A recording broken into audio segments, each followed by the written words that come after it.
So It's three guys who combined to play 15 seasons in the National Football League trenches. Well, two guys. And Mackey, who didn't do shit. This is the O-Line Committee. Gentlemen. let's go. dude. Yesterday was so glorious.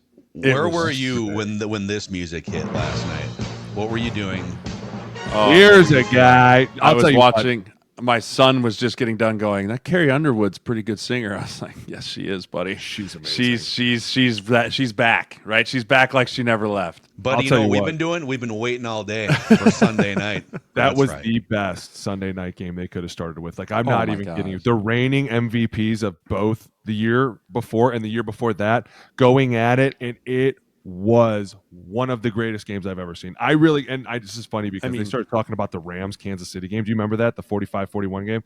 They started talking about it. Instantly, my brain goes, I totally remember that game, right? And Johnny goes, what are they talking about? I go, you're way too young. You have no idea. And I feel like my uncles, when I used to ask them questions, and I'd ask them, like, who's Doug Flutie? And they'd be like, you're just way too young, dude. You just don't get it. Like, what happened last night was epic. But what happened on Thursday and Friday was even fucking better. Like, this has been one of the greatest opening weeks of football that I can remember, just because from the first play, the first loogie that fucking hit somebody this year just set this place into a fucking tailspin. I'm not even kidding you.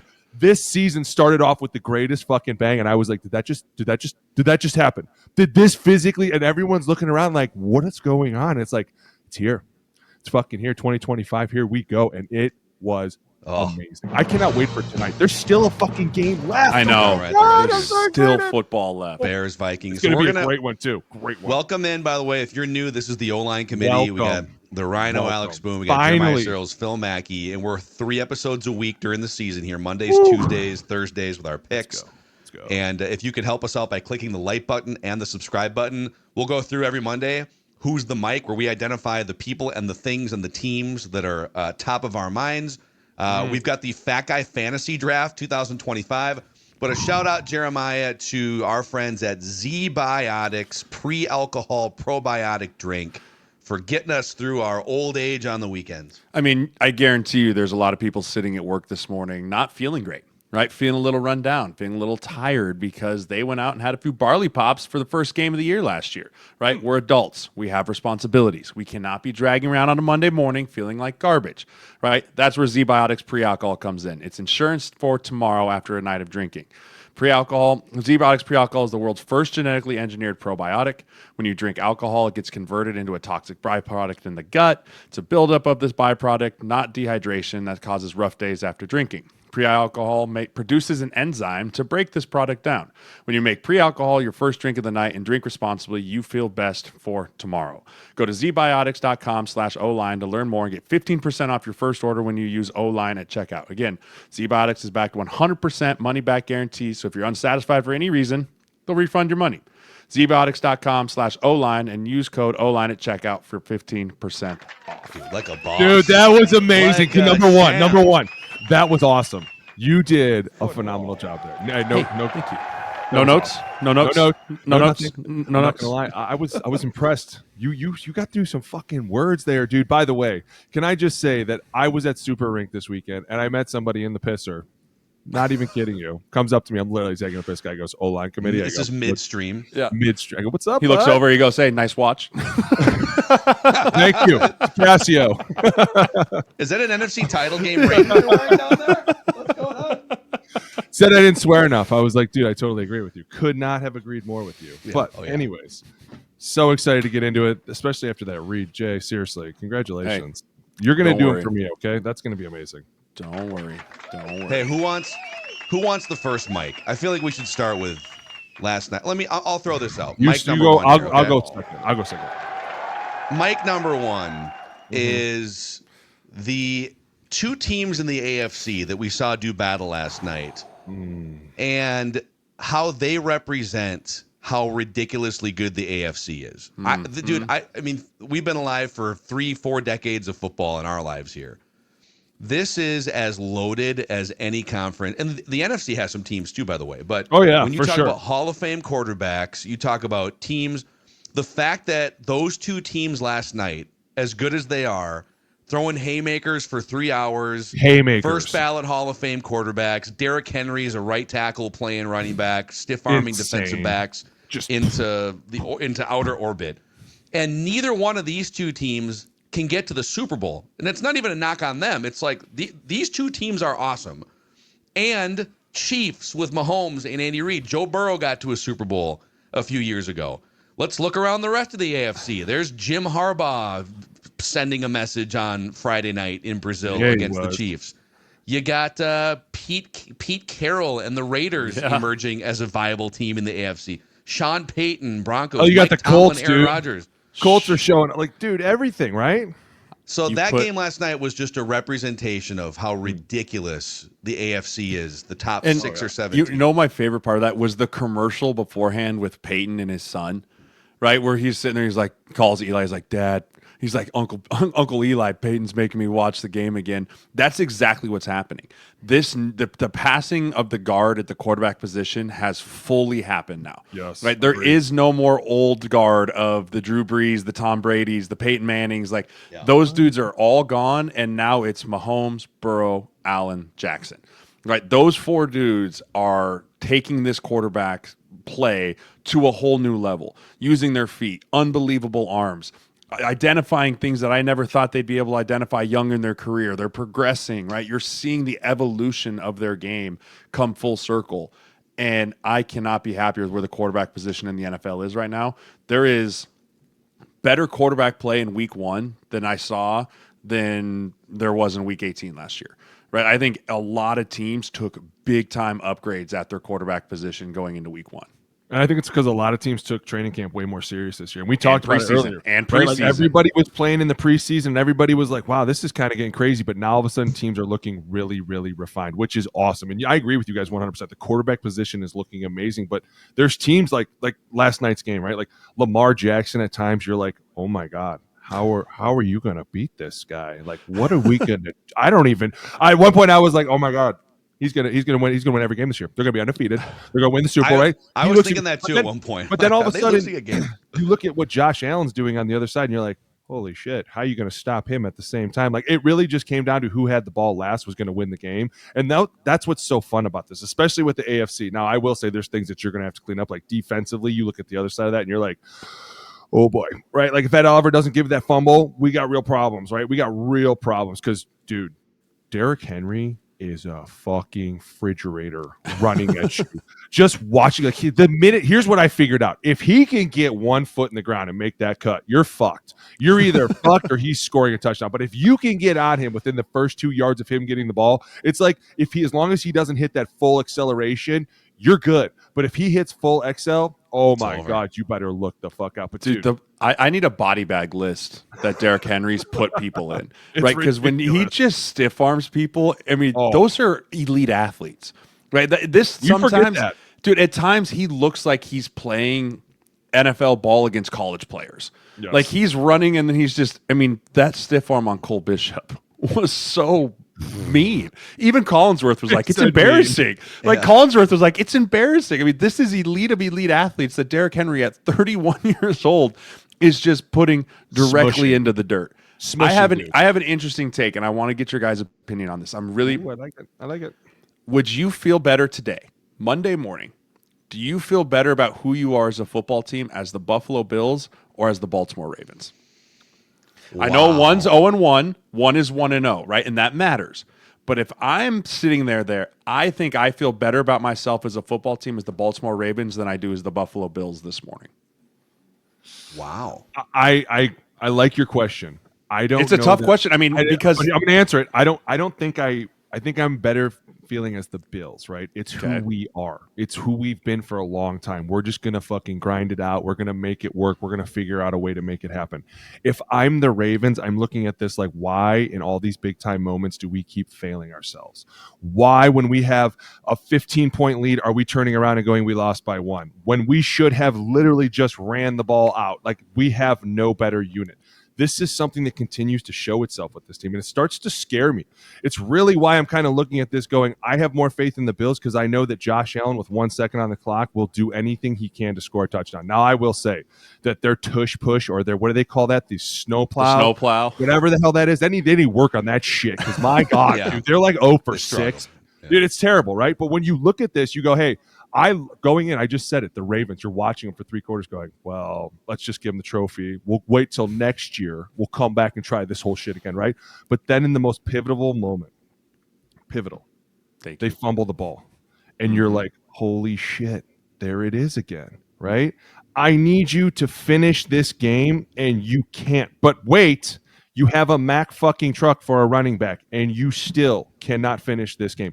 I don't know what it is, but in the critical situations, I don't trust them. I trust Josh Allen. I trust him with whatever he decides. I feel like he's the guy in the huddle that's like on the ground, like, now you run one of these, you do this, and I'll find somebody open, and if I don't, I'm just going to run. All right, here we go. Ready? Break. Like, that's why it's so fun to watch him, because you know he's out there having fun doing his thing, and he doesn't. And dude, Cook, Dalvin's brother, James, give him the ball, and all of a sudden he's gone. Dude, that's another thing. Worth every penny they paid when him. He held out, he's worth every penny they paid him. I was kind of like, I don't know if he's worth it. Yesterday, I go, worth every damn dime. Every one of them. Because when Roquan fell off of him and he took off, I said, we got something going here. Why? Because they have an elite offensive line. They can run the ball. They can throw the ball. And their quarterback's tough as shit. Now, do they have a defensive problem? I don't know. And that's my problem. Because they just played the Ravens, who looked incredible. Dude, that's why I'm looking at this going, well, the Ravens are clearly one of the best teams in the league.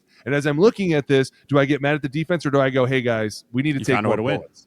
Right, we found a way to win, which is fine with me. But if I'm the Ravens, I'm going, we continue to lose these games that we should win for whatever reason, and it's not getting better. And so now I'm looking at it going, yeah, I feel better as the Bills. I want to answer this too, because I love the question, and it's a great question. I think if I'm the Ravens, I'm certainly, just like when they were 0-2 to start last year, they knew they had a badass roster. They knew they had Derrick Henry, and it was like, all right. And then they dig out and they win 12 games or whatever it was by the end of the year. And the same thing is going to happen here. Like, they're going to wind up with 11, 12, 13 wins. They're going to be in the mix in the playoffs. The reason I say the Bills isn't necessarily because they won last night, but the biggest problem for the Ravens is they get into these spots in games like this in the playoffs, and they find a way to lose the game somehow. And the fumble, like the Derrick Henry fumble, I chalked that up to just whatever, like, that's just the football gods. It was the drive after that I think was symbolic of why the Ravens lose games like this. The 4th and 2? The play calling, that whole series of play calling. That brings us to the next question. 4th and 2, what are you doing? Are you going for it? You 100% in a game where you are scoring 40 points against their 38, you go for it at the 38-yard line, 3 yards to win the game, basically. I couldn't agree with you more. Do you trust your offense to get 3 yards in that spot? Yes. Or your defense to prevent them from scoring their 40th point of the game? How about this? Do you trust Lamar Jackson to get you 3 yards in any facet? I have a bigger issue with the second down play call. Taking the ball out of Lamar Jackson's and Derrick Henry's hands and giving it to Zay Flowers on a jet sweep. Right? Like, in that moment in the game, when you need 1 first down to finish the game, and you give it to Zay Flowers on a jet sweep on second down, dude, you hand that ball to Derrick Henry. I know he just fumbled. You hand it to him 3 times in a row. Watch him crush someone. You say 3 times in a row, buddy. Like, and it's a statement to him. We believe in you. We know you just had an issue. This is your turn. And you took the ball out of his hands and Lamar's hands in that moment. I don't agree with that play call, but I'm also with you, Mac. You go for it. Because Josh, I think there's 3 quarterbacks in the league that you can't give the ball to with any time left. Mahomes, Josh, and Lamar Jackson, 100%. Right? Let alone a minute and a half. And so, minute and a half. And they've been driving the whole day, right? In eternity. And also, we're not even talking about the lack of discipline that they had to allow them get the field goal at the end of the first half. Yeah. Right? The end of the first half, 1 second left, the whole thing. Like, they just understand when you have a quarterback like Josh Allen, like Mahomes, like Lamar Jackson, you can't give them any time left on that clock. And that's why, like, that game last night, it was less about Bills versus Ravens for me. It was a fire drill to show what will happen in the 3rd week in January when you're playing at Arrowhead or it's them in your home stadium, and you've played football for 4 and 5 months, and everyone knows you got a badass roster, you got a Hall of Fame quarterback. None of that matters when it's a one-score game with 3.5 minutes left in the divisional round or the AFC Championship game, and you have to figure out how to hold that lead or overcome the deficit in the highest leverage point in the season. And last night, the Bills showed you some evidence that, okay, like they're continuing to tinker and unlock some of these things late in games. And the Ravens are showing you that, by the way, the Ravens last year, with that offense, that running game, that quarterback, the Ravens had the third fewest fourth down attempts offensively. They'd rather punt than go for it in those spots. And if you want to beat the Chiefs or the Bills in January in a game like that, or you want to close the game out, go for it, dude. Right. You got Lamar Jackson and Derrick Henry. It's 3 yards. Listen, Jay brought up a great point, right? Like second down, the jet sweep around, but then the third down where you throw it short of the sticks. It's like, okay, listen, I'm too questioning a little bit of this. Like, what are we doing? Why don't we give it to the refrigerator behind me? We have, like Jay said, we once again have to show gashing them all game. But you're right. He just had a fumble. Number one, I trust that if I give him the ball again, he's going to crush someone's skull, right? Like he's going to run through a fucking brick wall for us. But two, at the same time, this is where I kind of sit back and go, I don't know what I'm doing in that situation as a coach, though, because when you're on the 38-yard line, you're looking at this going, hey, if we don't, they're kicking a field goal and ending this motherfucker. that drunk old man over there is going to go kick a big field goal. How bad did he look, dude? By the way, Prater, hey, I was in Vegas with Prater one time. He is hysterical. I mean, you want to talk about a dude of dudes. He is awesome. Yeah, he was ripping smelling salts as the yes. It's the hurricane drill. You are frozen. You are frozen. Can you pop out and back in? Yeah. Just literally leave and come back. Find him for that. But dude, it's because they're running the kicking team out there with like 20 seconds left on the play clock. Mullet with the comb over. It looks like someone's grandpa. It's fucking amazing. It's funny. Everybody on the field sidelines watching at home, the broadcasters are like, "Oh my god, oh my god, oh my god, this is it." They can't stop the clock. And Prater is like, he's. By the way, Matt Prater is Matrix. one of the best kickers. Like he was from Detroit before that, and he is one of the most badass kickers you'll ever meet. But he embodies Buffalo more than anything. Like when they say that he was literally like just run out there and kick a fucking field goal, that is Matt Prater. Like he don't give a shit. They're showing him on the sideline. He's got like this little shaved side comb over going on. Dude, you know what he looked like? He looked like the A-team. Remember the guy? Who was the guy that they? Dude, it was no. It was the kicker A-team from the Replacements. No, right. No. It was the kicker from the Replacements that's ripping the cig as he goes out there and he flicks it before he kicks it. I mean, Prater, they were talking like he doesn't even know any of his teammates. Like he doesn't even know people's names, and they're hoisting him up on their shoulders. Dude, he walked up to Josh Allen before the game apparently because they just signed him, and he said, "Hey, I'm going to give you everything I have tonight." And Josh is like, "Oh, okay. Who are you, old man?" All right. But it's so, dude. It's like the play clock. I was telling Booney when you jumped out. It's a panicked, what do you call it? The hurricane drill or whatever. Yep. Where Hurricane, you can't stop the clock. Drill. There's you don't get the full play clock. You got to run your kicking unit out there, and it's like 7, 6, 5, and the line's getting ready. And Prater, operating in slow motion, has enough time to rip some smelling salts, calmly step back his little 7 steps, and just rips a game-winning field goal. Sunday Night Football. Let's go, dude. Candidate for Game of the Year, Week 1. I mean, honestly, candidate for Game of the Year, Week 1. That is the bar, and everyone which will set. Fantastic. So, all right, new mic. Come on. All right, I got one. You got Booney. Go for it. No, you wanted the second one. No. Talk about your dad. Go. Who could possibly have it better than us? Oh my God! First of all, I just want to say, to go down to Brazil and beat Patrick Mahomes. Like, he was doing the most Mahomey things he had been doing in a while, like fucking vertical throwing a ball. He's doing everything. As he's horizontal on the ground. It's ridiculous. How about the fact that he's rolling out to his right, gets completely crushed and throws a ball like, all the way to Hollywood Brown, who's just waiting there completely unguarded. Like, it's just everything about this. But I want to say, if this team can continue their stride, I see how they develop this team, right? You talk about being able to run the ball with the 1-2 running back punch, but at the same time being able to play action off of it and being able to throw back there with Justin Herbert. One of the things I was thinking about during this game was it's so hard to find a quarterback that can sit back there and just sling the ball, right? Like the Tom Brady's and the Peyton Mannings. They're not really built like that anymore, to stand back there and be like, I'm a 1 and a 2 and a 3, right? Like they're meant to be like, I'm 1 and I'm run. Right. So for him to be able to fall into this offense where they're like, hey, we can take a little bit off of you by running the ball, but then we're going to take a lot off you by play actioning, dude, this could be, and this is why I felt like they could win the whole division. Is because when you look at the way they're made up, number one, they had one of the top defenses last year, right? And you turn around this year and say, we've just upgraded our offense a little bit more. And by the way, we've upgraded our offensive line. Like, dude, everything about this is super exciting. And at the same time, did you see Xavier Worthy dislocate his shoulder with his own goddamn teammate in 5 plays? Like, you want to talk about the most friendly fire thing I've ever seen in my life. But then you talk about, like, what is that going to do for this offense? Because not only do they not have Rashid Rice, but now they don't have him, right? And all of a sudden you're like, hey, at the same time, every time you guys give the ball to Isaiah Pacheco, nothing's really happening, and I need to see more. Like, what the fuck, dude? Like, there's so much going on with this that you look at this and go, this is the Chargers' year. If they're going to do it, it's right now.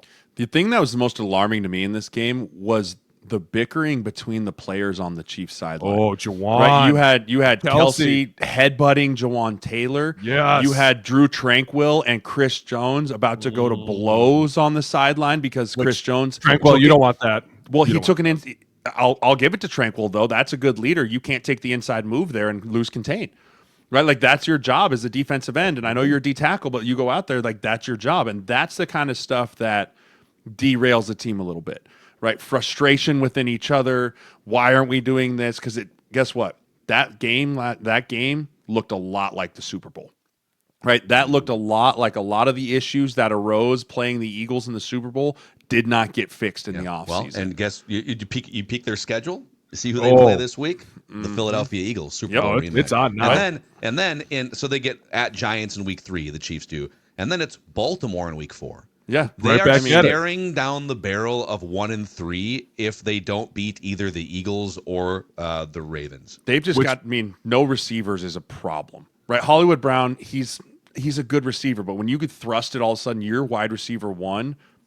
I mean, they need to go sign like Jeff Allen or someone off the street. Who's even there? That's like the they need to go find anyone. someone off the street that can go do things like DeAndre Hopkins did last night, where it's just like, hey, we're going to target you one time and then just go make a one-handed grab touchdown. Like, they just have no stability at that wide receiver position, which is going to make Mahomes is going to have to put everything on his shoulders to do. Right? I thought Simmons looked okay at left tackle. Right, I think he's going to be a fine player in this league. I think he's going to grow and develop, and all that pieces there. But Jawan Taylor is still holding penalties and offsides. Like, those are drive killers. And when you don't have a mega offense like they're used to having, where 1st and 15 felt at that point in the game for them like it was they couldn't overcome it.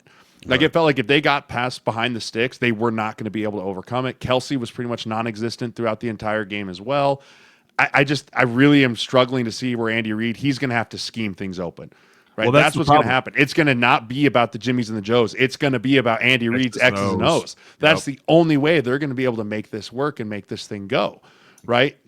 I don't know. I'm really concerned about the Chiefs. That's my question. I'm really concerned about the Chiefs. How do you do that if you don't have a few Jimmies and Joes, right? Like, I get the fact that you have Kelsey, but eventually they're going to be like, okay, we're just going to double him and everybody else out here. We dare you to with your offensive line, right? Like, we're just going to keep bringing on the pressure. We're going to keep bringing down the blitzes. Everything's just going to get so much tighter.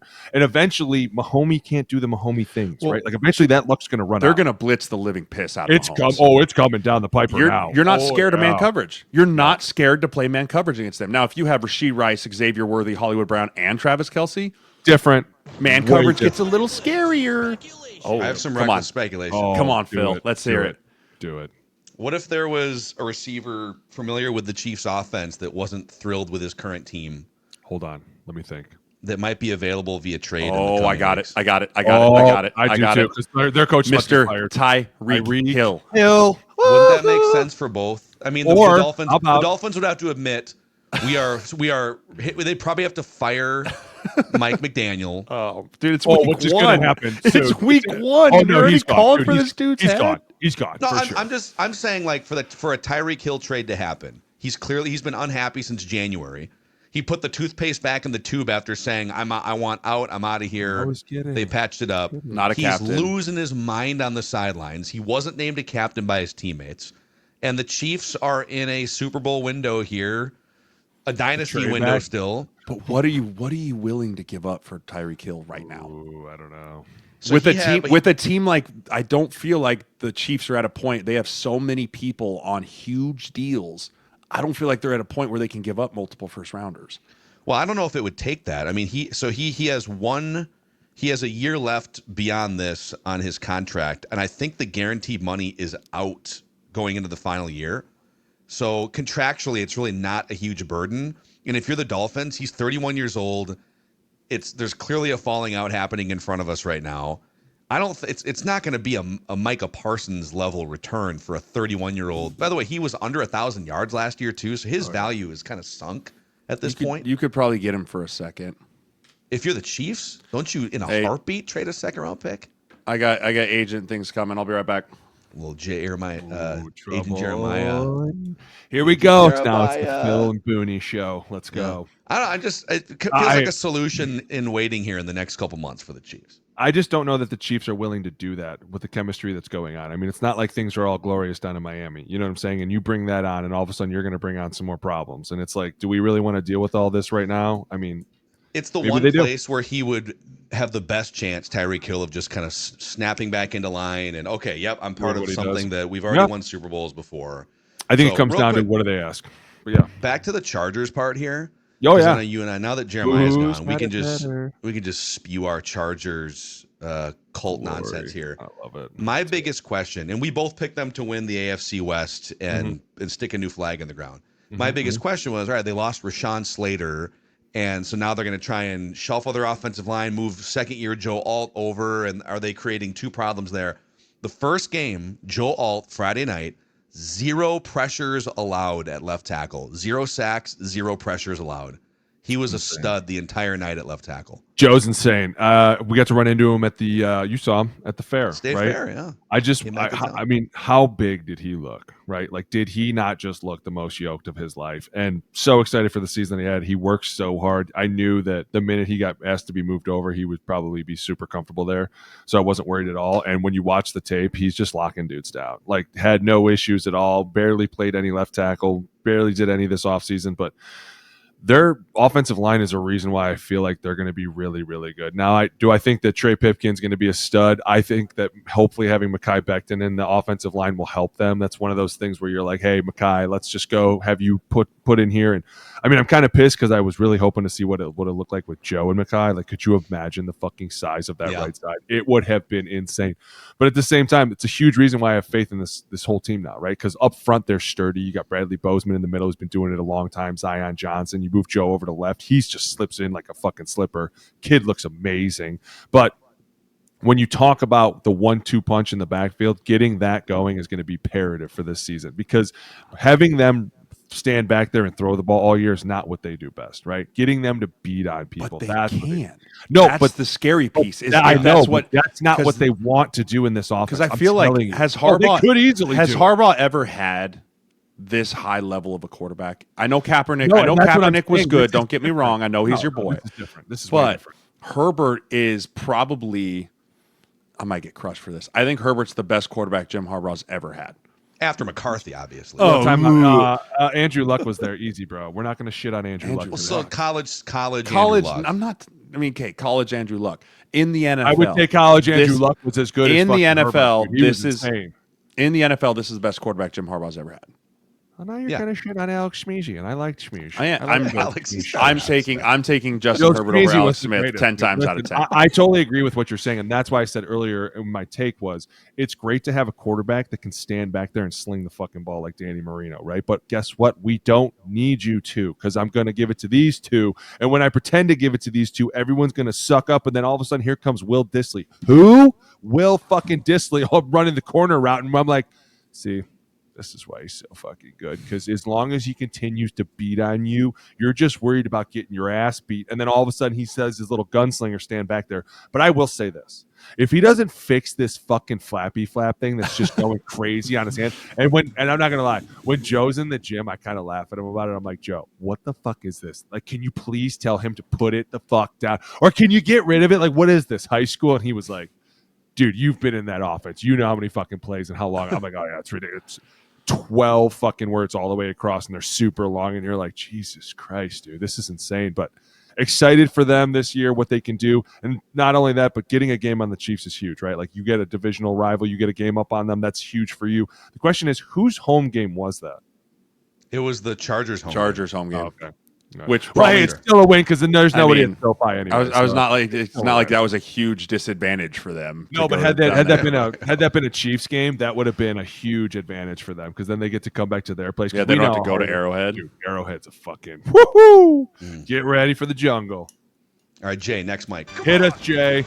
My next mic, to no surprise for either one of you, there was one quarterback yesterday who's done something that Peyton Manning's never done, Drew Brees has never done, Tom Brady's never done. Led 7 straight scoring drives for either touchdowns or field goals. For a team that you guys laughed at me when I said that this quarterback was going to go and have a revamped year and be the next guy that's going to get himself paid, Daniel Mother Truckin' Jones went out there and put on an absolute clinic for the Indianapolis Colts. Right? He was throwing it all over the place. He was using his legs. I thought that Daniel Jones, I guess the KOC quarterback rehab school on practice squad is just good enough. But, man, he looked like a totally different player than we've seen in the last 2 years out of him. Anthony Richardson's probably sitting there after that game going, well, I'm not starting this year unless he gets hurt. Does Kevin was a great performance. Kevin O'Connell get we're definitely going to give it to him. He gets a big piece of the credit for it. For what he helped him do. But just the way that he was identifying the defense, getting the ball out of his hands. When he was last in the Giants, he was holding on to the ball. He wasn't getting rid of it. He wasn't seeing the field. And I don't know, maybe we're overreacting with the Dolphins team that is very poorly run right now, having a lot of issues. But the Colts, man, they look like the team to beat in the South. Boone, you called it. The Texans struggled mightily yesterday. Sure the Colts have weapons, more weapons than I gave them credit for. You got Mitchell, you've got Downs, you've got Alec Pierce, you've got Michael Pittman. How about their O-line? Who's that? Who was the young cat? The Penn State tight end. He ate. Right? They have weapons all over him. If Daniel Jones can just continue to operate within that system, I thought he looked really, really good yesterday. We need to revisit. I'm making a point throughout these episodes. I now have it front and center in the notes here to revisit various steak and a beer bets throughout the year. Mm-hmm. We do on Purple Daily. We do accountability sessions every week for our predictions. I think the accountability check-ins for the steak and a beer bets. So Jeremiah, you said during the offseason, after Daniel Jones signed with the Colts on, I think it's a 1-year deal, or he can get out after this 1 year, right? Mm-hmm. Jeremiah made a steak and a beer bet with both of us that said Daniel Jones' 2026 next contract will be for at least 2 years, $60 million a year. Are you feeling good about that, or is that too tell me low if he now doesn't? after You say 60 a year? No. 2 years, 60 million 60 total. So we're saying 30 a year. Right now, yeah. Listen, if you think about what Sam Darnold did last year, and he barely got that, right? He took 100 or something. But he went to Seattle. Yeah, so Seattle's cheap. They're not going to pay their quarterbacks like that. No, the market dictated. The market dictated that he got that, right? But if Daniel Jones has, he would have to take his team to the playoffs. Right, he'd have to go and do all that piece, but I still think that there's enough warts there that people would be really nervous about giving him 45 or 50, right? But I do think that is still a very realistic piece of, this could happen if he does well. He could be a 30 million to 35 a year guy. Yeah, we should have like a next Sam Darnold index or rankings on this show. Like, who's the next Sam Darnold power rankings? Number 1, Daniel Jones.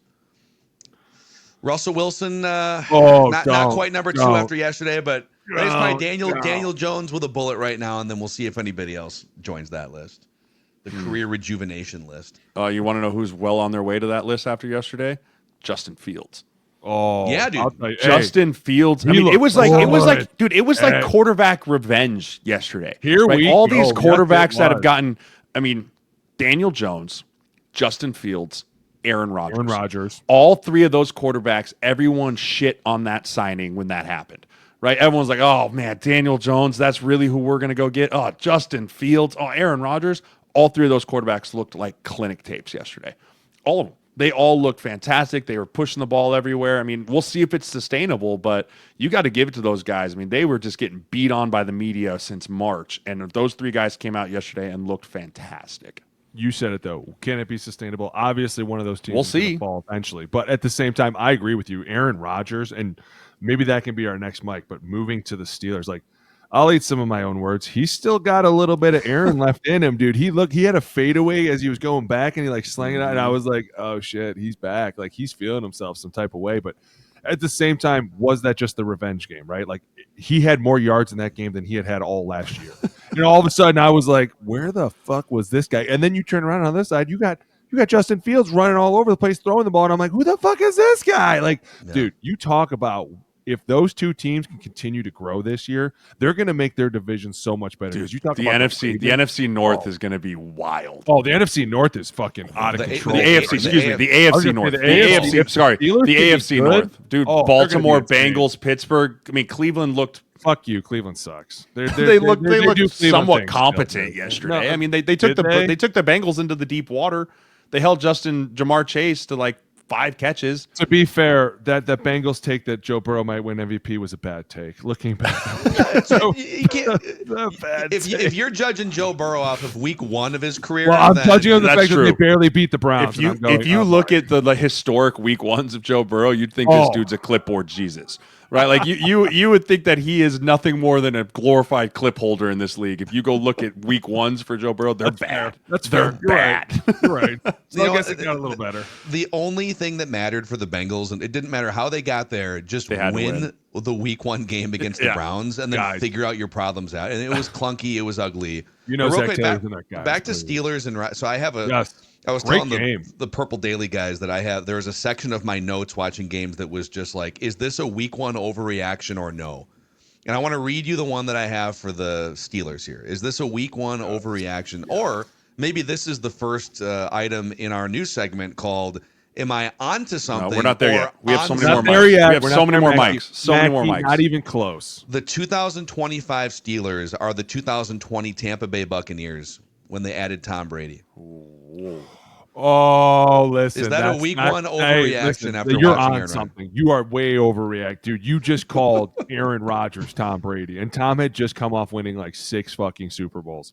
He was a little broken. He was a little broken. I would say, he was a little broken won there. 6 Super Bowls. He was never broken. You guys can fucking go sit and spin on it, okay? Not am I ever going to tell you that you can call him Tom Brady.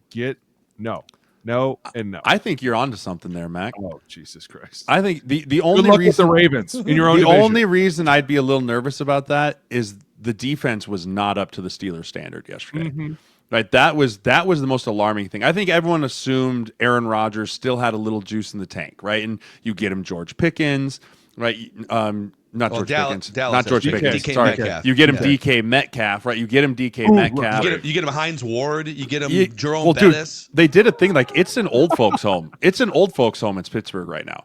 Like they just signed a bunch of veterans. Back. They just signed a bunch of veterans. Like they were like, hey, we don't need these rookies. We're just gonna sign these veterans and come in and have it. Which is why I'd say the sustainable thing, the health. Can all those veterans stay healthy through 18 weeks? I don't know.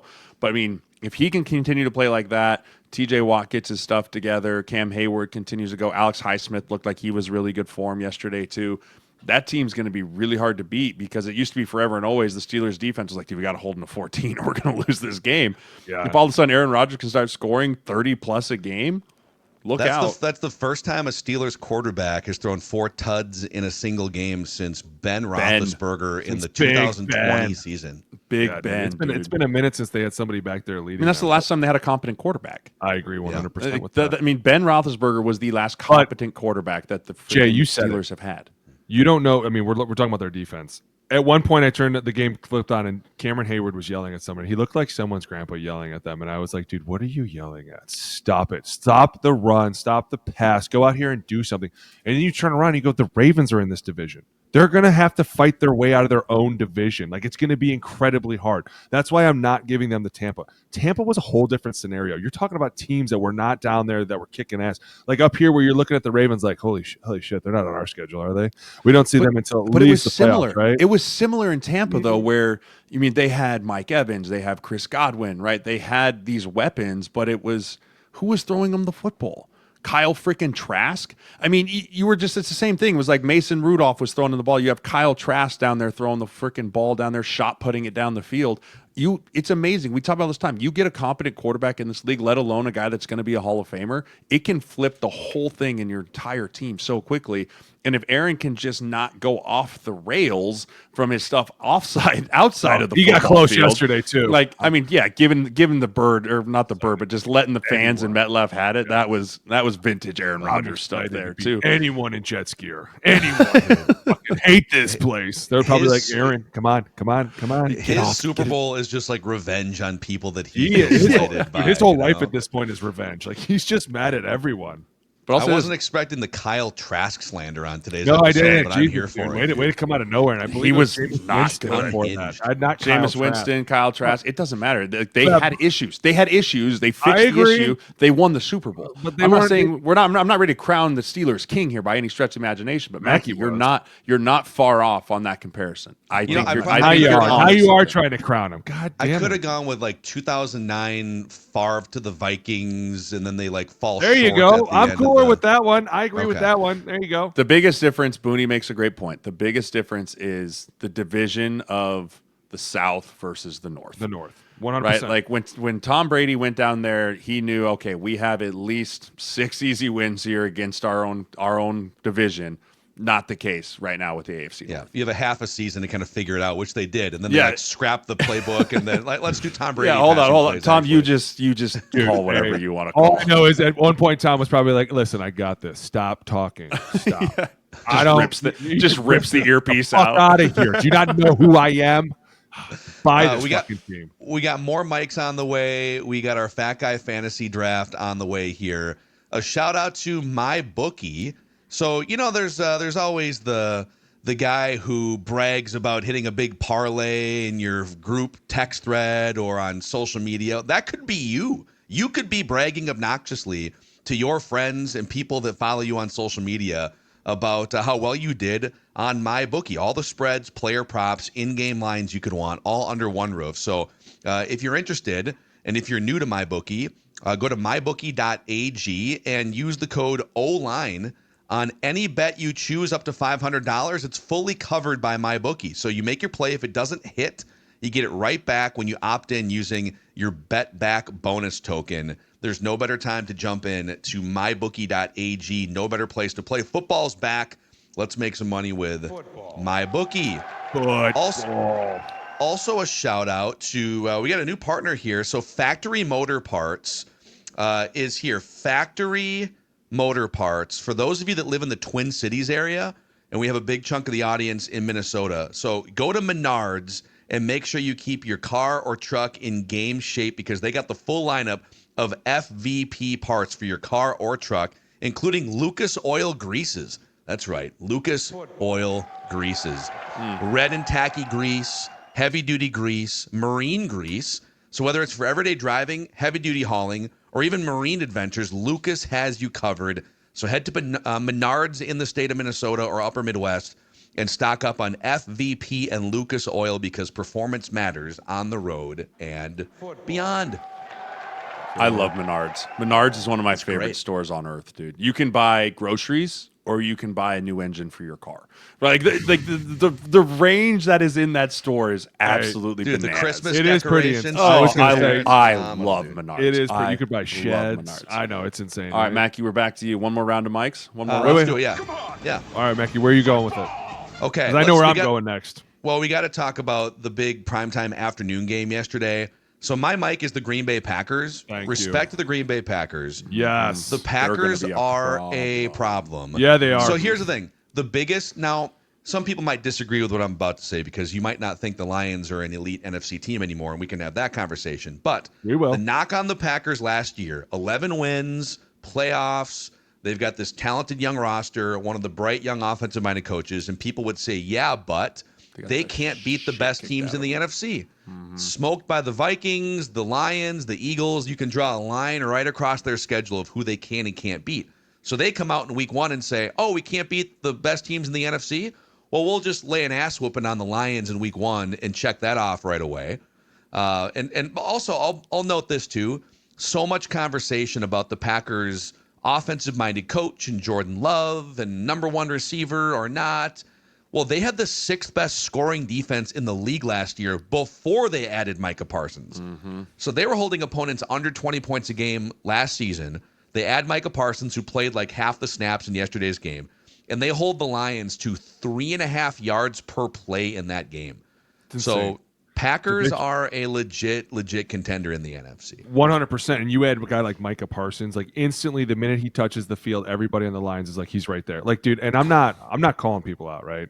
But at one point I saw him stand up someone that I have the greatest amount of respect for. And I was like, what the fuck is going on, right? Like he is, and for years, and I felt like this even when we played the Packers, and we played them at times twice a year. They have always had such a ferocious offense, right? Like offensive line, they've always been uniquely athletic and talented in weird way. Like they were the original 5-0ers. They were the guys, the Josh Suttons and the TJ Langs and the fucking Bakhtiaris and those guys. Brian Beluga. Balaga. Like they were the original 5-0ers, right? They have always been fucking scary on offense. Defensively, I have always been like, God, if they got a good defense, they'd be fucking insane. Like they would have we always felt like that. Like, God, tough team, but defense sucks, right? Yeah. Now you throw one of the most explosive pass rushers on the field. And at times they're double teaming them. But what happens on the other side when you double team someone? Gary. Someone's left on an island, right? And that's the whole point of this. He doesn't have to make all the sacks. He doesn't have to get all this fucking look at Micah. It's the fact that the O-line, everyone's staring at him, and some poor bastard who has no business being on an island is stuck on an island on the other side. And that's when you're like, this is why they did that. This is what's going to put them ahead in this division. I'm not kidding, Mackey. Like before this, I felt like it was a three-headed horse, right? Like the Lions could do it, the Packers could do it, the Vikings could do it. Now you're kind of looking at it like, can the Vikings and the Lions keep up with the Pack? Because guess what? This is going to create a fucking problem. This guy, this pass rusher, it's not just Gary anymore. Now it's Gary and Parsons, and now you're going, shit. When you have two great pass rushers, it forces the offensive line to be fucking on it. Every time we throw the ball, everybody has to know who is blocking him and who is on an island. And if you're on an island, coaches, you say it all the time, son, put your big boy pants on. And you'd be like, but coach, do you realize this guy over here is just as good? They'd be like, nobody fucking cares. Why? Because he doesn't have Micah Parsons written on the back of his fucking jersey. And this guy does. So now all the attention is going to him. Dude, this is going to be so fun to watch. But I will say this. The Lions looked not at all like the Lions are used to looking, in my opinion. And that's where I go, holy, and I'm not overreacting, I swear to God. But you lose two coordinators, and I'm starting to think maybe that has something to do with something a little, just a tiny little bit. I don't even know if it's much the coordinators as much as what was Jared Goff's Achilles heel in LA? Pressure up the middle. Always. Right? Pressure up the middle, non-mobile quarterback, pressure in his face. He struggled with that piece of it there. Right? I don't know why I'm frozen again. This is driving me bananas. Find him. And a thumbs up. Find his ass. I don't know what's going on. Anyways, I'm just gonna go like this. Am I back? Nope, still not back. Anyways, I'm gonna finish my thought. Finish your thought, then jump back in. Jared Goff has always struggled with pressure up the middle. 3 new starters on his interior offensive line: Christian Mahogany, TJ Ratledge, rookie, and then Graham Glasgow, who had to bump himself in on the center position. You saw him get rattled early and often in this game. It was early pressure up the middle, moving him off his spot. That didn't happen last year. That did not happen last year with Zeitler and Ragnow. Like, that was not an issue. They're going to have to figure out a way to move the pocket with Jared Goff, whether it's rollouts, bootlegs, those type of things. The days of him just standing back there and waiting for Amon-Ra St. Brown or Williams to get wide open or Laporta on a long drag route, those days are gone in Detroit. They have to adjust. They have to be able to make their money now. It's going to be really interesting because that is not the Lions offense that we've saw for the last 2 years, 3 years. It's going to be a big adjustment right now in Detroit. So while Jade figures out his situation, you should mess with him. Just keep I'll text him and be like, "Hey, we're having difficulty." Sorry, we're just gone. We're just gone forever. So are you guys then right now? Would you be buying low on Lions stock because people are going to overreact to week one? I'm not overreacting. Or do you think it's going to be like at this point they're 0-1 and they have a really hard schedule? is it going to be hard for them to get to 11, 12 wins? Of course it is. And exactly why Jay just said you have 3 new interior players. And not that Glasgow's new, but he's new to the position, right? And you're used to having Frank Ragnow in there, who was one of the best. And this is where people underestimate at times. And even I did, having Frank not in there, right? Because I'm looking at this going, well, Fraley's going to take care of this, right? Hank knows what's going on, and he's going to get it going. But at some point, the Jimmies and the Joes got to go out there and do some shit, right? You have to go out and block Micah Parsons.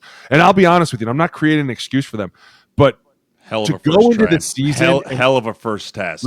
Listen, to go into the season and be like, all right, we're going to go play the Packers. It's going to be a tough game. And then the week before to have them be like, we traded for Micah Parsons. You're probably like, the fuck did they just, what did they just say? Like, dude, you're probably like, oh my God, you got to be shitting me, right? Like, you don't think anything of it until you get out there and you see that crowd behind him and you see the jolt that he brings. And then all of a sudden you're like, shit, this is a different game. That's why I'm not overreacting yet. But I agree with what Jay's saying. Their pressure up the middle is a huge problem. You have new guys in the middle. You need to solidify it somehow. How do you do that? Play action. You run the ball, you play action, quick throws. You ain't standing back there anymore 5-7 step drop like you used to when you had that badass O-line. Zeitler in the fucking middle who's bigger than a refrigerator. Like, you're talking about dudes that have played at a high level. And now you're bringing all new guys in and you're like, hey, the standard is here. And oh, hey, by the way, day of, we're playing Micah Parsons. You're like, holy shit, we're just throwing a ton at you. Oh, and by the way, we're in Green Bay, a divisional rival who we fucking hate and we have to win this game. Like, that's a lot. Now, I do think they can get their feet underneath them, but they got to fucking go right now. They have no time to waste. That's the biggest thing. I do think this O-line will gel more as they go, right? Because one thing that they did is they twisted the living shit out of those dudes, right? They were running TEs, ETs, which is a genius thing to do when you think about, okay, Taylor Decker's working with a brand new guard in Christian Mahogany because Christian played right guard last year. Right, when Christian Mahogany had to go and he played on the right side, right? And then they're going, okay, Penei Sewell's one of the best, but he's playing against a rookie, Tate Ratledge. Right? Like, you're playing against a rookie now, so we're going to just test these dudes because stunts in games are 100 times faster than stunts in practice. Oh, yeah. Right? Because in practice, you're not trying to earhole and kill your own teammate guard. Right? In the games, that's exactly what's trying to happen. Those dudes are trying to just earhole and just delete the guard or delete the tackle. And so it happens so much faster. And I'll give it to him. Like, yes, new at the position, but Booney's right. You don't have a ramp-up period here. There is no time of like, oh, we'll feel our way through September. We'll get ourselves there. With as stacked as the NFC North is, if you fall down 2 or 3 games in September, you're going to be climbing a hole that's going to be borderline impossible to get yourself out of. I do think Dan Campbell will get them right. Everything will be okay. I'm not like panicking, but you're going to have to see a big jump with that offensive line and a big jump with that offense being able to adjust and pivot going into week 2, or else you're going to have serious problems down the stretch here. I want to add one more thing for context here. I know you guys love Pro Football Focus so much. Dash are the best. 122 qualified interior offensive linemen last year that played 20% of the team snaps to qualify. You said interior, so all 3? Guards and centers. 122 guards and centers in the NFL last year. Okay. The 5th and 6th ranked overall guard and center were Ragnow and Zeitler. I know, dude. We watched their entire tape. League. How many times do we watch their tape and go, this is fucking amazing, right? Like, this is what makes them amazing. And you pair Zeitler next to one of the best right tackles in the NFL. Right? And you go, now go out and fuck people up. And that's why maybe at some point we were like, well, their tackles are fine, right? They're going to be great. They're going to move Glasgow in. He'll be fine. But you forget that there is a learning curve. And especially, I'm not going to lie, my first start was in Green Bay. And it's fucking insane, dude. When you go into that place, it's fucking awesome. Like, you're like, holy shit. Lombardi was here. Like, everything about it is amazing. And then, oh, by the way, don't forget, Micah Parsons is over. And that's the one thing that they never really, I mean, they had Clay Matthews all the time, but it was always like just kind of Clay. And now that you've paired the Rashawn Gary with Micah Parsons, you're like, okay, now we can do some things. But wait, we put them on the same side. Now watch what happens, right? Like, there's so many interesting things that they can do with this. But offensively on the other side, like the Jordan Love and the Romeo Dobbs, like, I'm loving everything about here's the thing. We don't talk about him enough, and I don't think the NFL talks about him enough. Josh Jacobs is a stallion. Oh, right? yeah. He's had a touchdown in 9 straight games now, I think it is, right? Like, he is the linchpin in which makes that offense go. And he gets shadowed a lot by the Saquons and the Christian McCaffreys and the Jahmyr Gibbs and the Derrick Henrys, but Josh Jacobs is still an elite running back in this league that is a pounder. right? He's not the Jahmyr Gibbs, the like break it off the edge and make you go, but he's the dude that's going to run it between the tackles, run it right into your teeth and be the tone setter, which sets up for the ends arounds with the reads and sets up with all that stuff. He is not talked about enough. The NFL is one of the best running backs in the league right now. Yeah. Another mic or two, and then I want to hit you with at least one more on something or onto something. All right, Boone, what do you got? Fat guy draft. All right, listen. Jay's gonna get really mad at me, but listen, this New York Giants thing, man. We got to talk about it. We got to talk about it too. I'm gonna say that it's probably 3 more days until Jaxson Dart has become the official starter. Are we on board with this or not? Russ gets one more for sure. Come on, you guys are such pussies. Just bench him already. My God. How about even after the game, everyone now is all mad at him because he's like, well, we fought hard and we did the damn thing. And they're like, we're so sick of the company line. And I totally understand that. I get it. At some point, be a fucking human being and just be like, that was a shitty fucking Does he have a tagline? He does. It's like, hey, let's just fucking do something. My God. Like, no, like, does he have does he drop the tagline now that he's on his 3rd stop post Seattle? Probably not. I mean, it's just the way that you see the lifeless in the eyes, and you're like, he's just like, that's a great game, and we're gonna fight harder, and it's gonna be next week will be better. Yeah. Susie, do you have a question too? Like, dude, the problem's gonna become. It's not long until Malik Neighbors is gonna want out of there, and it's already happening, and that's why when you said a trade for a receiver, I go, well, I could think you're out of your mind, dude. Am I? Yes. A second-year player that you paid already his full signing bonus up point. Stop. There's already fighting. Stop it. I'm just going to be honest. Well, as you know, the solution there is not. Okay, Diggsy. Okay, the solution there is not trade Malik Neighbors. The solution there will be fired Brian Dable. Right? That's how you're not letting Malik Neighbors walk out of the Giants building. Right? They made this. They've done this before. What if they offer you 2 first rounds? No, well, they just got that from Micah Parsons. I mean, that's like a huge deal, apparently. Too much money. Okay. When you're drafted, do I need to explain to you the economics of the NFL again? Do I need to explain to you how the cap works and how the salary proration works? Jaxson Dart will be the starter. Jaxson Dart will be the starter week 3. Then admit it, because Malik Neighbors is not going to sit here and go, okay. I don't disagree with you. Okay. If things go equally or worse this week for the New York Giants, who are they playing, by the way? Who are they playing this week? Let's see. Looking it up right now. They got They got the Cowboys in Dallas. By the way, we haven't even talked about 2 road games to start the year. Yeah. That's tough for them. That's going to be interesting. Yeah, so if Russ can put together a better game, they can score some points. But it was the same old Giants issues. Can't score in the red zone. Oh, right? Shit. That's what beat them against the Commanders last year, is they couldn't run the ball in the red zone. They couldn't throw it in the red zone. They didn't really have an identity in the red zone. But, yeah, when your star wide receiver is not being able to reconcile with the head coach and that piece there, that's a recipe for not great things going on in that world there. People are already calling the pitchforks for Joe Sheen and Brian Dable. It's like, man, Russ, he wasn't the answer for the Broncos. He wasn't the answer for the Steelers. He's not the answer. It was kind of like a Hail Mary piece there, but it is setting the table up for, okay, well, we gave him a shot, right? We signed the veteran. Let's see what the rookie can do. And so I agree with you. If things don't go well, Jaxson Dart's going to be the starter here before September is over. Dude, they're giving me such Chiefs vibes because the fights are already happening. Like, we talked about how Kelsey and Juwan Taylor were fighting and in the game, and now you're looking at this, and that's why it's so alarming and concerning, because it's week fucking 1. Like, you didn't give anyone any time, but that's where I stop and go back and go, now, I was there once. And very rarely was week 1 a fucking fist fight with anyone, because camps are normally calm, right? You end camp, everyone's happy.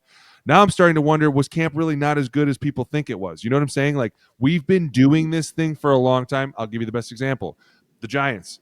All of a sudden, we don't get to see a lot of the practices as camps go on. And so I'm sure Malik Neighbors is like, I've been sick of this fucking Russell Wilson shit for the last 3 weeks. And now we've come out here and put it on film, and people know I'm sick of this shit. Same thing with Kelsey. In practices, we're seeing a lot of flags because Juwan Taylor can't stop jumping off sides. And now we're in the game, and it's the same goddamn thing. Eventually, that spills over. But the problem becomes, it's week fucking 1. The Chiefs can overcome it. They have enough talent. They have enough star-studded power to go, everybody shut the fuck up and let's get this going. The problem is the Giants don't. They don't have anybody but a bunch of hungry dogs on defense that are like, Where's the ball? Where's the ball? Right? Like you look at it offensively and you're like, now what? And that's where Malik Neighbors is going to turn around and be like, this gets fixed now, or I am going to Stephon Diggs my way the fuck out of here by week 6. And that can be done. And we all joke like, it's not going to happen. I know dudes that could easily be like, I'm out. I'm done. This is bullshit. Year 2 of this shit again. Dudes throwing the ball 20 feet in front of me. Like, we don't even doing this right. It's killing me. And that's where I'm like, oh, man, big problems in NY. It's going to be a really interesting year for them. Unless you put Dart in and he's fucking slinging it and having fun and brings in new life. And that's why I think they should just do it now. Listen, we're not going to go down this road. We're in a tough division. We have the Eagles in our division. We have Washington in our division. God damn it. Dallas looked good. You want Jaxson Dart's first start in Jerry World? Dude, I think they get home. They get home to week 3. They get home to week 3. If it doesn't go well in Dallas, then you say, okay, changing of the guard. Week 3 at home. Yeah, I want it to happen in Dallas. They don't have Micah anymore. They don't have shit. Put that dude in. We can't really mess it up that bad. All right, that's a good transition. I'll make my next mic. I think that the Dallas Cowboys are going to be a lot better than we give them credit for. Oh, 200%.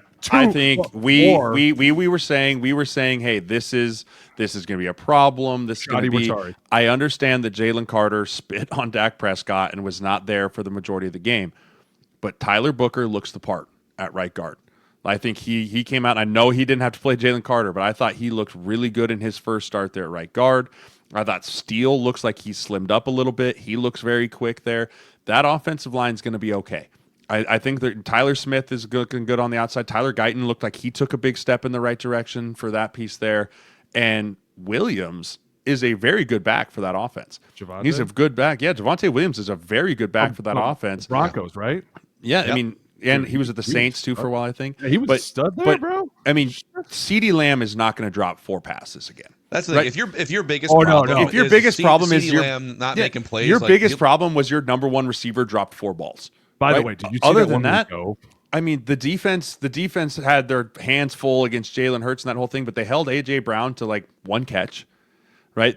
They did a nice job there. Saquon, they bottled up for a good amount of the time, and then eventually it got going again. But I think this Cowboys team, I think that they actually have some more juice in the tank than we were giving them credit for a couple weeks ago. Yeah. Dude, I agree 100%. And listen, the CD thing, he looked early when they caught that ball by the end zone. I was like, oh shit, like this is if you get these two going. Well, they didn't even really get George Pickens going, right? Like he'll get going too. He will. Was it me or did Dak look thinner? Dak looked better. Like he looked like he was more composed. And it was like, okay, this is starting to turn into something. I agree with you. I think they're going to be better than people give them credit for. But I am also going to say this. Don't underestimate Jalen Carter. Don't ever underestimate a 3 technique that can come into a game and fuck somebody up. You could say Booker looked great against whoever you want. Mozzie, whatever the fuck. Whoever the fuck's out there. With the minute he meets Jalen Carter in Dallas, he's going to be like, look, homie. They're going to be like, Jalen, don't spit on another motherfucker again or we're going to kill you. Okay? There was no one happier than Tyler Booker when he watched him spit on Dak Prescott. That's there was no one that's like, he's like, he did it. He spit. Did you see it? I saw it. Everyone else saw it. Get him out of here. Right? Like no one was happier than Tyler Booker. That's the problem, too, is you go, okay, how much of this was them not having Jalen Carter and the Dallas going, did they just spit on our fucking quarterback? Because I'm going to tell you right now, if you'd have spit on Mike, it'd have been fucking hands thrown. But then how about the next day is when everyone finds out that Dak spit at him. And it's like, Spitgate, baby. But that's why instantly Jalen was walking out the field like, all right, motherfucker, it's going to be like that. Like, you could spit on me, but I can't spit. And I was like, what's he even talking about? But it makes sense. But that's the whole thing.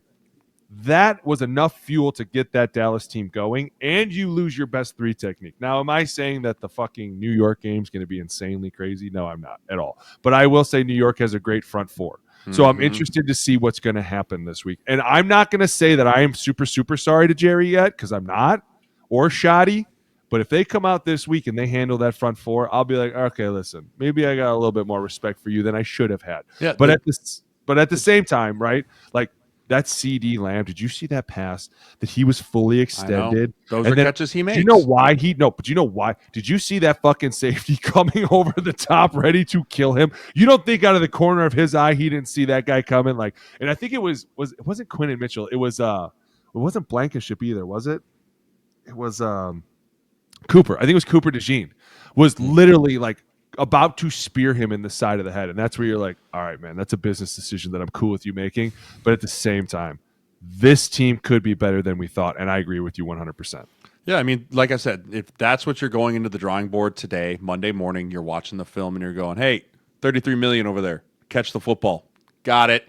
Right, like that's really the biggest issue that they had. Dak put them in positions to win. He put balls out there. I thought he threw the ball well. That other one he dropped, that was his fault. I think he legitimately had 4 drops. Like, CeeDee Lamb had 4 drops. Your number 1 wide receiver, that's not going to happen again. I thoroughly believe that that's not going to happen again. Even with those drops, right there. They only lost 24-20. Yeah. And in terms of like just yards per play is the one I like to look at.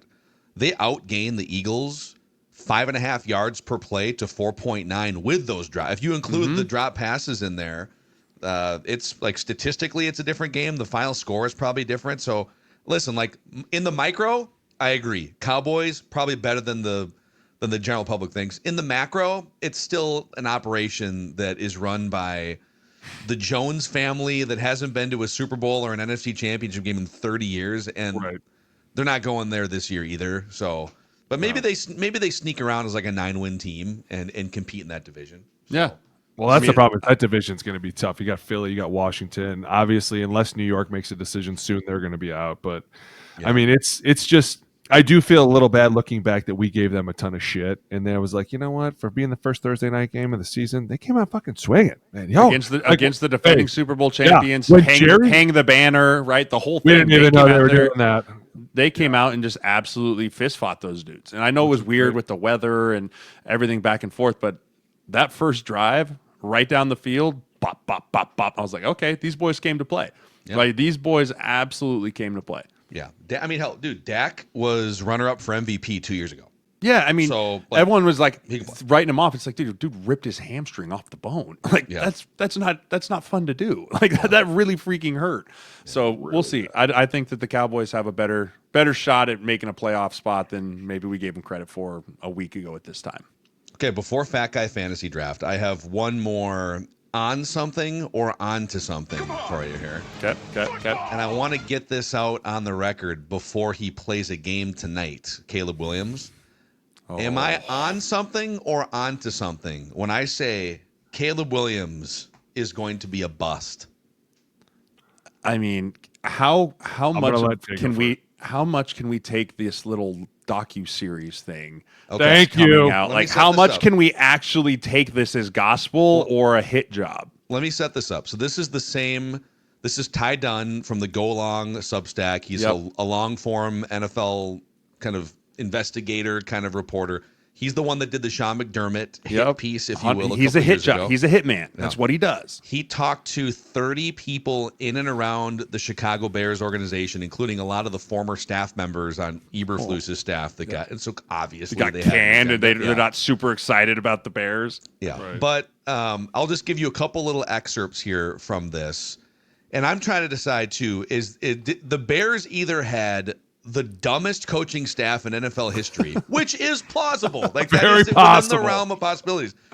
Or they drafted the wrong quarterback in a draft full of quarterback talent, which is also very possible. They've done that. They have done That's that. That's happened before. They did draft Mitch Trubisky in the Patrick Mahomes draft. So like it has. I'm going to be honest, guys. Hold on. Let him go. So because the audience may not have like consumed this over the weekend. So a couple things here from the article. Oh, I did. And it's citing different sources from different levels of the Bears currently and previous. That Caleb Williams struggled to execute elementary tasks starting in the spring that he was drafted all the way through. Every day was a new disaster. The Bears changed the snap count to appease Caleb Williams. Instead of using a combination of colors and numbers like every team in the NFL, blue 42, white 80, etc., the Bears reverted to a ready, set, go cadence straight out of JV football because that's what Caleb requested. Aside from the obvious on-field consequences like defenders being able to just time it and tee off, the Bears were establishing a troubling precedent in allowing a rookie to tell them exactly what to do. Veteran players couldn't believe it. "Are you bleeping me?" one receiver asked a coach. When a play call was sent in, Caleb would stare at the wristband for a painful length of time, quote, like it was another language. He would consistently either mix up the verbiage or get the whatever, the phrasing wrong. And then another part of the article is that coaches can sense early that he would struggle with basic huddle calls, and it wasn't until around the second to last game that coaches say they learned that Caleb had a learning disability, dyslexia, and that the Bears general manager Ryan Poles, who had access to all of this information, was well aware of the condition and did not make it known to the rest of the Bears organization. There's no way, dude. There's no way your GM Okay. drafts a quarterback with Jeremiah. dyslexia and then doesn't go, hey, by the way, quarterback coach, dude doesn't know. He thinks his right is left. He thinks that we may need to coach him differently. We may need to coach him a little bit differently here. Like, I have a really hard time believing that. Now, do I think that the ready, set, go thing, I could see that. Like, I could see like a guy that is, because you got to remember, these college quarterbacks, what do, Booney? They clap, right? All of them. It's all just this clap and send the ball. And then you get there in the NFL and they're like, hey, you've got to have different colors that mean different things. Also, the play calls, like, I can see a rookie quarterback like, hey, this is a lot, right? And then be like, okay, we'll take this, we'll take the snap count off the way. But if I'm your left tackle, I'm going, buddy, you're gonna die. Right, if we walk up here and all you're gonna say is ready, set, go, set, go, you're gonna die, right? Like you're gonna die. But I don't know, man. It's gonna be really interesting to see because I feel like Ben Johnson would have like completely found out and done something about this already. I don't know. We'll see tonight, right? We'll see tonight when he walks out there and if it's still a disaster. But I'll tell you this, Booney. You know what this reminded me of when we was reading this dyslexia thing? The play we broke down last year, our most watched video. I know. Our most watched video, watched video on our Instagram where the whole team's running left and Caleb's turning right.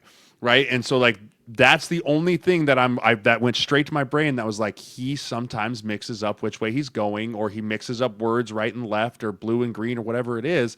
I could see that being part of what the issue was last year. Yeah. So I'm going to say, Mackey, that you're onto something. And as soon as I read that, I was like, oh my God, we were so right. But here's the problem. In that same article, it talks about how Shane Waldron did not address any of this. He did not really talk to him, and he kind of stayed away. And that's where it's like, okay, now I see the problem with this team. Now, here's my other issue with this. At some point, Jay, you can tell me if I'm wrong. We were smart enough to know whether it was strong right or strong left. Strong right, 96 power. Makes total sense. The fucking tight end has to be to the right to make it power. If they would have said strong left, 96 power, I'd have been like, flip that, right? Instantly. Why? Because my brain ain't hitting right? Like, I just feels weird to me. I'm looking at something awkward. Who the fuck was in that huddle to be like, hey, what? Trips right Q9?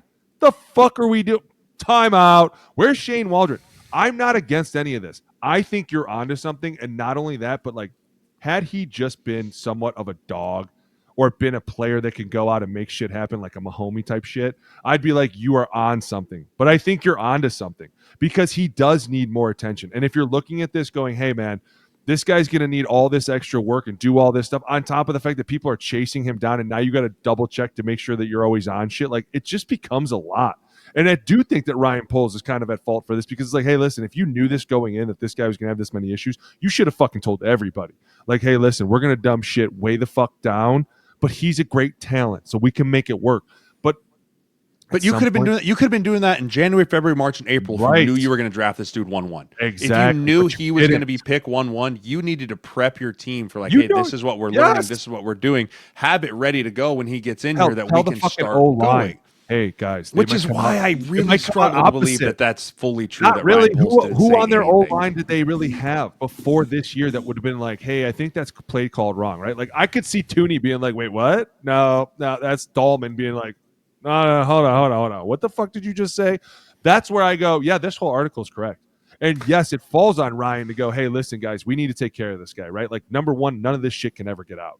We can never let anyone know that this shit is going on because then everyone's just going to keep coming down on us. But at the same time, if he did have these issues and you did address them, we wouldn't be making fun of you guys and throwing these plays up going, why are they running Q8 but the quarterback's running Q9? Like, Jay, you had to think at some point we were being too harsh, but now we're looking back going, God, we were fucking right. It kind of makes sense. We were fucking right on this one. It does. It makes sense in that realm of possibilities that's happening there. Shame I'll on tell you this. Waldron. You better believe I'm going to have the volume at 100 on that first snap count tonight. Oh, and if I hear ready, set, go, I'm going to be like, oh boy, we are in trouble in Chicagoland. We have a problem. or question, are you right? We went out and fixed the problem. We went out and got Drew Dahlman up front in the middle, right? We went out and got Ben Johnson, who's going to come in here and make but shit you can't fix an operation issue that runs through the quarterback. Right? No, but you can't fix the streamline of communication of offensive coordinator into the helmet, into the other 10 guys. If that's where the problem occurs, you're toast. And you're toast. If even like 10 times a game an offensive lineman has to step in and say, wait, now you're wasting 10 extra seconds. Yeah, you're like, hold on, Caleb, that's not right. Down. That's not right. And then it's 8, 7, Hey, 6. We got to go. You drafted him. You got to deal with it. That's one of the problems. And that's where I'm going. The talent isn't really outweighing the problems. The question is, did Ryan Poles tell Ben Johnson that his starting quarterback has dyslexia before he took the job? Boy. Ooh. Or do you think that he even figured it out until now? Like, how long do you think it took him to figure it out before he was like, what the fuck is you think going Ben on? was reading this? Ben was reading this article this week, and he's like, "Hey, Caleb, I knew it. Why don't you come up to the office for a second? I got a quick question for you." This is going to be two other things off this, and we'll get to our Fat Guy Fantasy Draft. One, the bar has already been set for quarterbacks in that draft class by Jaden Daniels. Yep. They could have taken Jaden Daniels, and I'm not saying Jaden has the same success in the crappy Chicago infrastructure as he. Dan Quinn's a defensive guy, but a professional football coach who can hire the correct people in Sarah. But if Caleb does not come within 20% of Jaden Daniels at some point soon, you made the wrong pick. Yep. Oh, yeah. And tonight, and I know that I'm Purple Daily guy, but can you imagine if J.J. McCarthy comes out and Caleb Williams is flustered against that Flores defense? There's going to be some early panicking in Chicago. Did you not read the article? He can't fucking tell his left from his right. You think he's going to be like, oh, there's our Mike, and this is the guy that's going to be like Carson used to come up all the time, and he'd do this, right? 2 and 1. And do you know how fucking smart you had to be to know that it takes 2 guys to throw a hot and the 1? Like, you had to be on it. You think he's going to be able to walk up today and be like, hey, Cole, 2. Hey, 1. Not a fucking chance. I think tonight is going to go exactly the way we think it is. And I think that this season, if Ben Johnson's going to get this thing going, it's going to have to be through a lot of other people. And in this article, makes a little sense why they pay Tyson Bagent, too. Yeah, a little insurance. Just a little insurance. Tyson Bagent, nice $10 million with some incentives, right? Like just in case you get in. A little bit of insurance in case you can read good.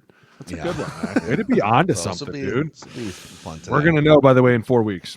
Boys, it's the return of Fat Guy Fantasy so Football excited here for this. on the O-line committee. Who's first? So I'm gonna present to you. Listen, our graphics department has been hard at work here with a draft board, as you can see. Oh, why does he get to go first? Oh. They even designed it to look like a Google spreadsheet. Kind of crazy. I like it. It's cool.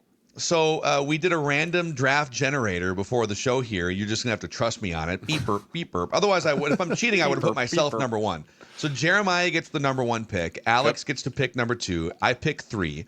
It's a 4-round draft, and we are taking – so these are the new rules to make my life easier trying to track the points here. Mm-hmm. So we created Fat Guy Fantasy Football 2 seasons ago, and it was like offense and defense and individual players and teams. It was a lot. It's a lot. I think the fully formed version at some point when we create this and then sell it for a bajillion dollars will be great, is to do all those things. But to make it easier for this season, each of us is going to draft an NFL offensive line, a team offensive line. We're going to draft 4 of them each. And there's 5 categories of scoring. There's just team rushing yards, 1 point per rushing yard. So if your team runs for 2,000 rushing yards on the season, you get 2,000 points for that. Rushing touchdowns are worth 6 points each. So you're gaining points off of rushing, and then you are losing points for bad things that you allow to happen in the pass protection game. So it's pressures allowed, each individual pressure allowed, offensive lineman only, by the way, is a -3. sacks allowed are a -5. Penalties taken by offensive linemen, it's like a holding or a false start, are -4. So I'm not sure that's the perfect math to make this long-term. We'll figure it out. Right? But it puts extra emphasis on running the football and then protecting the quarterback. Does that make sense to you guys? 100%. Yep. Clear as Okay. mud. So you're looking to draft offensive lines that can help run the football and pass protect secondarily.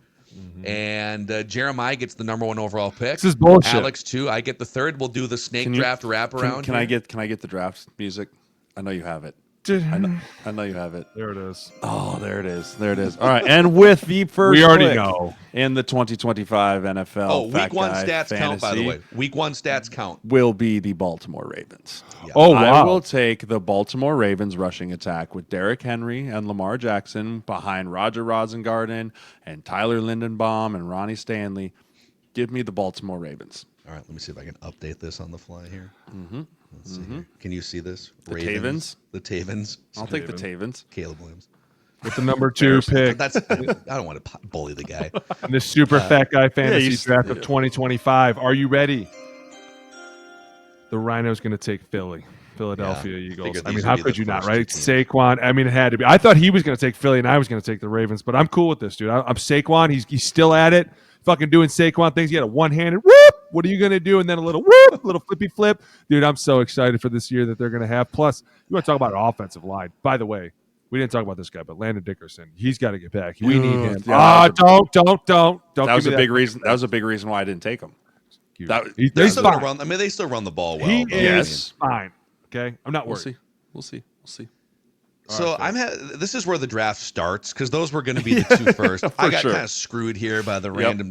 This just shows how much of a stand-up guy I am. Yeah, I could look have at put you. myself number 2, number 1, but I stood by the random generator. So I'm looking for a team that's going to run the living bejesus out of the ball this season. You might think I'm crazy for this. I get back-to-back picks here too, by the way. I get the 3rd and the 4th pick here, the wraparound. Give me the Jets, Jets with I like that Justin pick. Fields. Breece I know Hall Vera went Tucker's out off. for the year, so I like But that. hey, pick. Mackey, I like your pick, and here's why. They have a young team and a young offensive line. Olu Fashanu. They got Membu. They got Titman. Like you talk, and I know they lost Josh Myers. Dude, I know they lost Elijah Vera Tucker, but honestly, when you look at this, Justin Simpson Fields, played really well yesterday. really, really good. What they're able to do with the Justin Fields and the Breece Hall, but not only that, but the throwing the ball. Like they have Garrett Wilson out there. So excited to see what they can do, especially because they look young and feisty. Yeah. Yeah, it's I don't think you're not going to have the star power offensive linemen. You don't have the Saquon Barkley or Derrick Henrys here, but they're going to and Justin Fields is going to run Brees the ball. Hall's a That's hell part of a this, too. back. Dude, he Brees was Hall- amazing. and Braylon Braylon Allen's Allen's not a big- a yeah. he's not a slouch either. No. So okay, so I get the wraparound here with the Yep. first pick in the 2nd round. Give me the Buffalo Bills. I'll take the Damn Buffalo it! Bills. Yeah, I want the running quarterback, James Cook. You guys are right, man. Worth the money. They're going to be leading in a lot of games in the second half too, and leaning on that running game. So I'll take the Buffalo Bills with my 2nd round pick, and that brings us back to Alex with You the already know 5th where I'm overall going pick. with this. With the 5th overall Dad. pick. Dad, can I come Dad. home, please? Give him to me. The Chargers, baby. Gonna The be Chargers. amazing offensive line. I'm just so excited. It's going to be so fun. Cannot wait. Here we go. This is going to be the year where they flip the script for the first time ever with that zero offense and are 5th in passing attempts. Dude, It's they've gonna got be great. 3 very legit wide receivers. Ladin Oh, Kennedy, Keenan Allen. Oh, and my then God. if they can get Quentin Johnson to Johnson, be man. who they wanted him to be when they drafted him in the first round, Studs. best of luck. Yeah. For sure. Man, this is getting dicey now. It really Back-to-backs is. here for Yeah, Jay. back to backs here for me. This is getting dicey. Oh, no, Oh man. do it. I'm gonna go with the Green Bay Packers. I'm gonna Okay. take the Green Bay Packers with Josh Jacobs and Reed, and Jordan Love's mobile enough, right? He's mobile enough to be able to run the ball without a true wide receiver. I think they're gonna also be a team that's ahead a lot, right? Running the football in the second half and then causing the other team to pass rush. So yeah, I'm gonna go Green Bay Packers here with the 6th overall pick. Yeah. Well, schematically, they do lean on that running game too, not just when they have a lead. Like they like to run the ball and set the pass. So Okay, so Packers there, and then you get the first pick in the third round. Do it. I know they didn't look great yesterday. No, I was hoping they I called. know they didn't look the best yesterday, but I think the Seattle Seahawks. Damn it! The Seattle Seahawks are going to be a run-first team. There's going to really get Kenneth Walker missed a lot of camp, right? He looked rusty. Zach Charbonnet looked like the better back.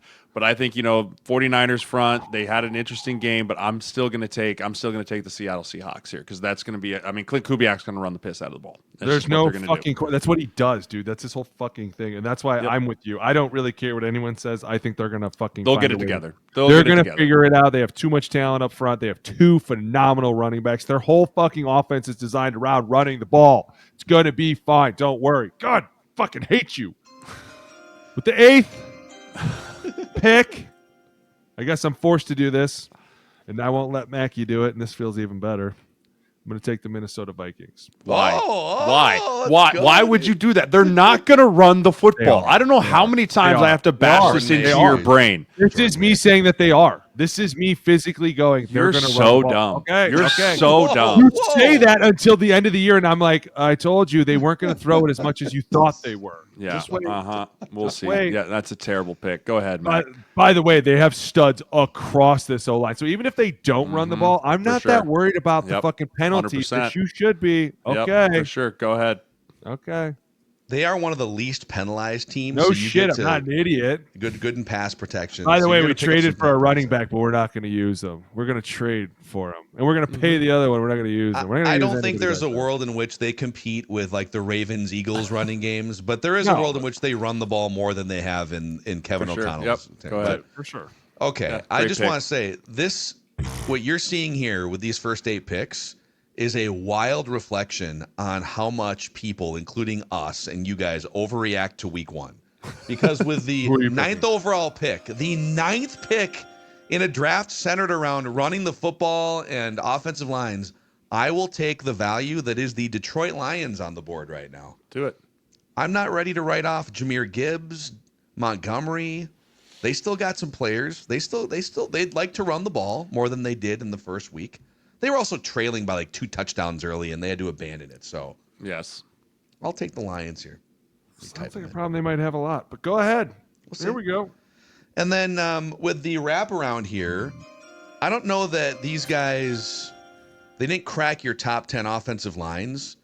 They don't have the star power up front, but they do have a mobile quarterback, and they do like to run the football. I'll take the Commanders here with the 10th overall pick. That's fair. Bill's the guy. Apparently, that I can't even say his name. My brother he drafted him in fantasy. I was like, "Who are you drafting?" He's like, "It's Bill." That Crogsby or whatever that guy's name is. Like he ran a nice little touchdown run. That guy. Yeah, fat guy. All right, Booney, who you going here? Hold on. All right, your last pick here. Last pick. All right. For you, anyways. Jay gets the actual Mr. Irrelevant pick. I know. I'm kind of listen, I really want to do this because I know this guy's going to run the fucking piss out of the ball. With the 11th pick, give it to me. I'm going to go with the Las Vegas Raiders.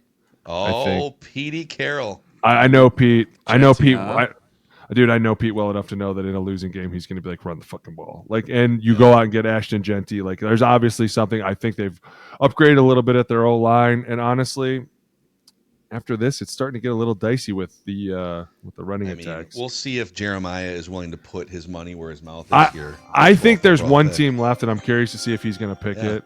And Is Jeremiah a fraud? We're going to find out. I'm right not a now. fraud. I'm not a fraud. I'm going to Do take it Jonathan Taylor, and I'm going to Thank take you. Daniel Jones, Colts. and I'm going to take the Colts. I'm going to take the Colts. I think Yep. that offense still runs through Jonathan Taylor. I don't think they're just going to abandon that. I still think they're going to be heavy in the run game. Daniel Jones is a mobile quarterback. He can run even when he trips over his own feet. I am going to take the Colts. Wow. So there it is. There's. By your the way, Fat that's Guy not a Fantasy fucking draft. wild pick taking the Colts. They have an amazing running back and a phenomenal offensive line. So Yeah. it's not like we're going crazy. I mean, the other team that I wanted to take was the Broncos, but I just worry that Sean Payton just can't. Again, same thing similar with KOC. It's in his DNA to just sling the rock. Dude, all over the place. RJ Harvey had like He had 70 a nice yards on 8 eight carries, or carries, something. and then you have J.K. Dobbins as well. The Broncos were definitely in contention there. They're I going to think- throw the piss I out think of they're the going to ball. throw the piss. They're out of going the to throw ball. the piss out. Dude, I can't believe you still think the Vikings. And I know it's in his DNA, but this is a different situation. I'm telling you. Yep. for sure. Okay. Yep, 100%. So there it is. The We'll Fat see Guys tonight. Fantasy We'll see tonight. Draft football. Let's go. All right, steak and a beer. They have more pass attempts than run attempts tonight. Wait, what's the steak and a beer? That the Pass Vikings have attempt? more pass attempts than run plays tonight. Yeah, I think mathematically that's going to be correct. Okay. How about you put it? What if we said over under? How many pass 25, attempts? 25 Over- and a half rush attempts. Under. Over. You're going under. Under 20? Under 25. 25. Oh, 25 under- and a half. for Under- his first fucking start in Away. Chicago. Under. Steak and a beer right now. I'm going to I'm take in, a beer. I'm in with Booney. right now. 20? You don't think they're going to run the ball more than 25. 20 How many times do I have to say it? 20. 25. No, he didn't. Gosh. Listen with your ears. 25, I'd still say let's go over. Okay. Under. So to be clear, Jeremiah is And these saying are steak and a called beer. rushing, not You seem scrambles. confident. Make it 20. These are not scrambles. No, these are called rushing handoffs. 25. I'll Make take it the 20. under. Make it 20. No, You seem that's- confident. that's so dumb. I'll take the 25. Okay, if we're going called rushing attempts, Called rushing I will attempts. join Jeremiah with the under. Thank you. Scrambles Take 'em here. don't count. Scrambles are called pass plays that turn into run plays. No, called rushing attempts under Okay, 25. we got it. We got it. And you're going over, Booney. I'm going over, yes. Yeah, Okay. have fun with And that. I will take my JD Hoyts fucking quickly, okay? And I'm not even kidding you. Don't make me make this a have Manning. fun with that. Yep. All right, that's a wrap on this Monday recap, week 1 episode of the O-Line Committee. We'll see you See you guys a tomorrow. couple more times this week. Click that like button and the subscribe Can't button wait. on the O-Line Committee YouTube channel. See you guys.